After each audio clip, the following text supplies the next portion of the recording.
नमस्कार।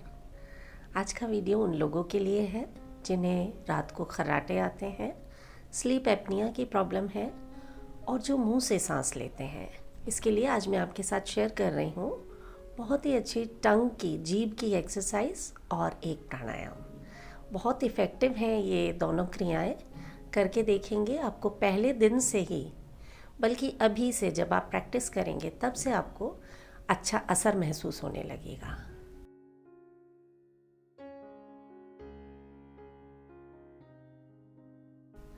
तो आप आराम से बैठ जाएं, कमर गर्दन सीधी कर लें, एक दो लंबी गहरी सांसें ले लें। कोशिश करें सांस लेने में जितना टाइम लगे उससे थोड़ा ज़्यादा टाइम सांस छोड़ने में लगाएं।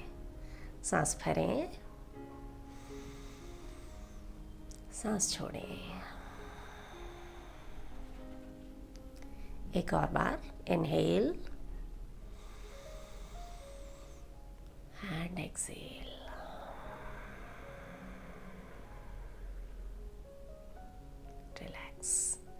अब आपको अपनी जीभ की कुछ एक्सरसाइज करनी है, क्योंकि जीभ की मसल्स जब स्ट्रांग होंगी तो इससे आपको स्लीप एपनिया में बहुत फ़ायदा मिलेगा। तो पहला अभ्यास करेंगे, आपको अपनी जीभ को ऊपर वाले तालू पर टच करना है। ऊपर अच्छे से प्रेस करके रखना है, मुंह बंद रखना है और साथ में डीप ब्रीदिंग करनी है। तो अपना मुंह बंद कर लें, जीभ को ऊपर जो तालू है वहाँ पर चिपका दें अच्छे से। होल्ड करें, 1 2 3 4 5 एंड रिलैक्स। ढीला छोड़ दें जीभ को। एक और बार इस अभ्यास को करेंगे। जीभ को अच्छे से अपने मुंह में ऊपर की तरफ चिपका दें, एकदम टाइट प्रेस करके रखें। काउंटिंग करेंगे 5 तक और ब्रीदिंग करते रहना है, सांस नहीं होल्ड करना है। करेंगे, जीभ को अच्छे से ऊपर चिपका दें। 1 2 3 4 5 एंड रिलैक्स। ढीला छोड़ दें जीभ को। तो 5 बार से आप शुरू करें इस अभ्यास को और उसके बाद धीरे धीरे अभ्यास बढ़ाएं। 10 तक आप इसको कर सकते हैं। पहला अभ्यास ये हो गया। उसके बाद जीभ का एक और अभ्यास। आपको जीभ से कुछ ऐसी आवाज़ निकालनी है। देखा है, हम लोग बचपन में सब करते थे इस तरह से।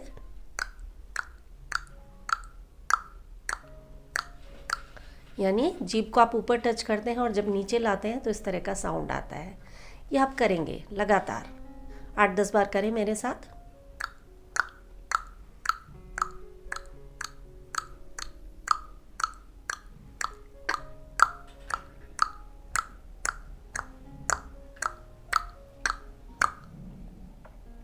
रिलैक्स।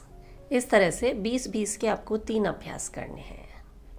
उसके बाद तीसरा अभ्यास, आप अपनी जीभ को मुंह के कोने पर लगाएंगे। यहाँ पर अंदर ही मुंह बंद रहेगा और जीभ यहाँ पर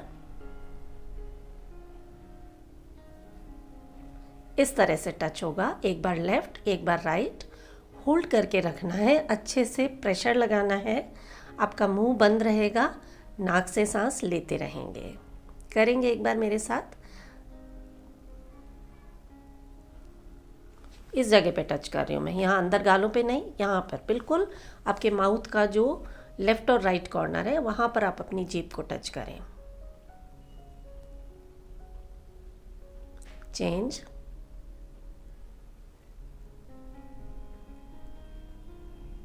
चेंज। जब यहाँ पर टच करेंगे 10 तक काउंट करें, 10 तक होल्ड करें और उसके बाद चेंज करें। तो ऐसे 5-5 बार आप दोनों तरफ इस अभ्यास को करेंगे। एक और लास्ट प्रैक्टिस, आप अपना मुंह बंद करके इस तरह से प्रिटेंड करेंगे जैसे आप कुछ चबा रहे हैं, मुंह बंद करके। कैसे?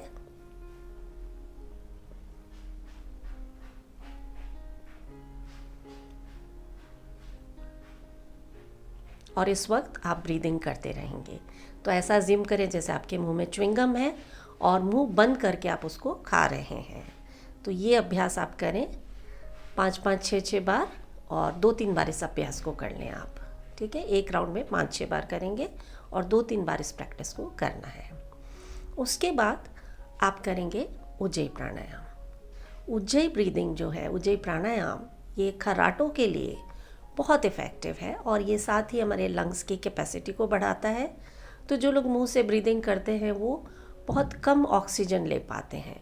तो आपको ये आदत डालनी है नाक से ब्रीदिंग करने की और साथ में उज्जयी ब्रीदिंग करनी है। आज हम उज्जयी ब्रीदिंग बिना बंद के करेंगे। कैसे करना है? जब आप सांस लेंगे तो गले से रगड़ खाते हुए सांस अंदर जाएगी, जैसे हम करते हैं ना। इसी एक्सप्रेशन को जब हम मुंह बंद करके करें तो इस तरह की कुछ आवाज़ आएगी। और इसी तरह से जब आप सांस छोड़ेंगे तो वो भी मुंह बंद करके ही करना है, लेकिन गले से रगड़ खाते हुए सांस जाएगी।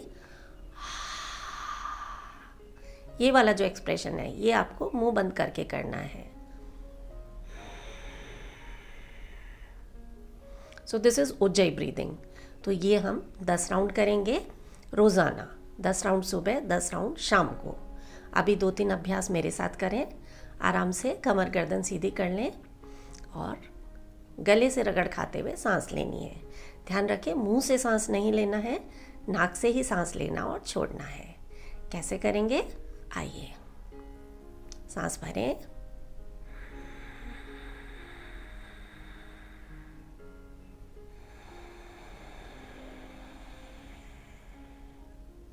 एक और बार, इनहेल,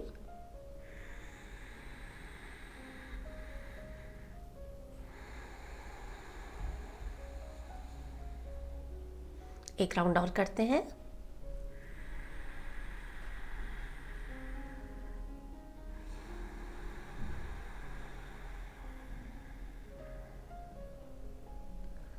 तो इस तरह से आपको आंखें बंद करके ये 10 बार कम से कम शुरू करना है आपको। उसके बाद थोड़ा थोड़ा अभ्यास बढ़ाते जाएंगे। 20 बार तक ले आएँ आप इसको। 20 बार सुबह करें, 20 बार शाम को करें और उसके बाद 20-20 के 3 राउंड तक आप अपनी प्रैक्टिस को ले आएंगे। तो ये टंग की एक्सरसाइज और ये प्राणायाम दोनों का कॉम्बिनेशन इतना कमाल का है कि आपको कुछ ही दिनों में इसके रिजल्ट्स देखने को मिलेंगे। आप मुंह से सांस लेना बंद कर देंगे, नाक से ब्रीदिंग करेंगे, साथ ही खर्राटे और जो रात को स्लीप एपनिया की जो प्रॉब्लम होती है, जिसकी वजह से आपकी नींद बार बार डिस्टर्ब होती है, वो सारी प्रॉब्लम ठीक हो जाएंगी और आप बहुत अच्छे से, खुशी से स्वस्थ जीवन बिता सकेंगे। तो आइए ये अभ्यास करके देखें और अपने एक्सपीरियंस मेरे साथ ज़रूर शेयर करें। अपना ख्याल रखें। नमस्कार।